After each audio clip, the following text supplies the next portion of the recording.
Alexis, bonjour. Bonjour. Alors vous êtes spécialisé dans l'élevage des chats. Alors le sphinx, c'est quoi ces chats?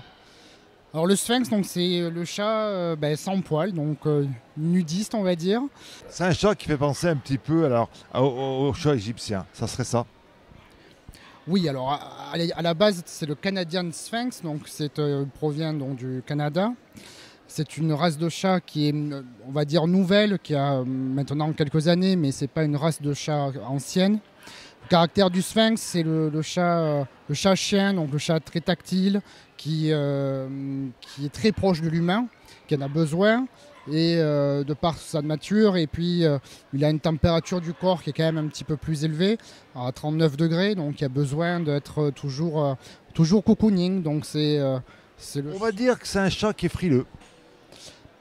C'est comme oui et non. Alors frileux, oui, parce qu'il n'a pas de poils, mais c'est pas du tout un chat qui est fragile. Par contre, c'est un chat qui vit effectivement dans les plaids, dans tout ce qui est chaud.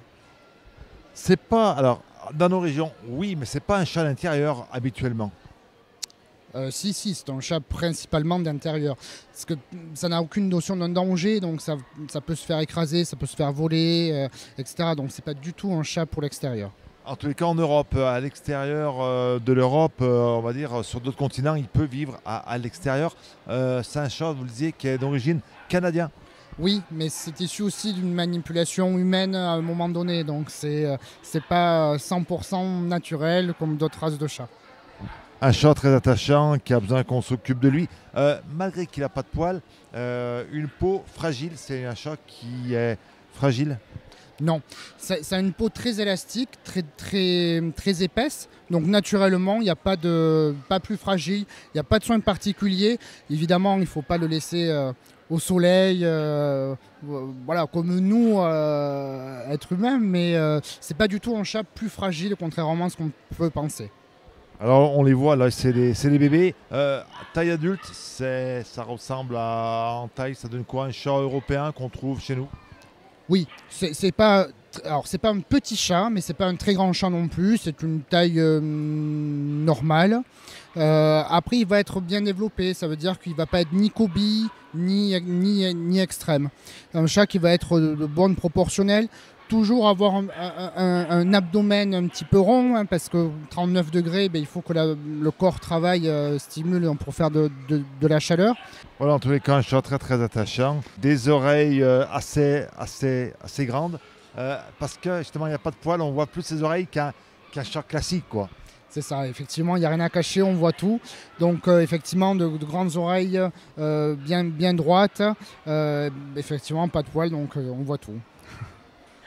Un chat qui vit longtemps, comme un chat classique, un chat européen. Ah, tout à fait. Ma doyenne, elle est partie à 17 ans. Donc, bien sûr, 10, 12 ans, 15 ans, bien sûr. Pourquoi avoir choisi ce chat? Vous êtes éleveur, donc vous êtes à Montarstruc, c'est ça? Montastruc-la-Conseillère à Toulouse. Pourquoi avoir choisi cette race de chat? Qu'est-ce qui a fait qu'un jour, vous avez dit, allez, je vais me développer cette race de chat? Alors moi je suis tombé dedans quand j'étais petit parce que mes parents étaient éleveurs de persans, donc les extrêmes forcément. Et j'ai eu un jour un sphinx et puis je suis tombé amoureux de cette race et puis je l'ai développé. Allez, comment ça se passe avec les chiens? Parce qu'on peut avoir aussi un chien à la maison. Bien sûr, j'ai aussi un chien à la maison, bulldog français, ça se passe très très bien. Il n'y a pas de, même avec d'autres races de chiens, d'autres races de chats également, c'est le chat qui va s'adapter. Voilà, donc vous le voyez, donc la cohabitation est assez facile avec d'autres chiens, d'autres chats.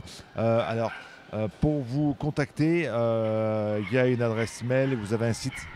Également, donc moi je suis la chatterie donc, du Dragon d'Or, située dans le 31. Super, merci beaucoup. Puis bon retour chez vous, donc à Toulouse, et puis à très vite, peut-être l'année prochaine, sur ce salon du chien qui a lieu à Saint-Étienne. Merci beaucoup. Merci à vous.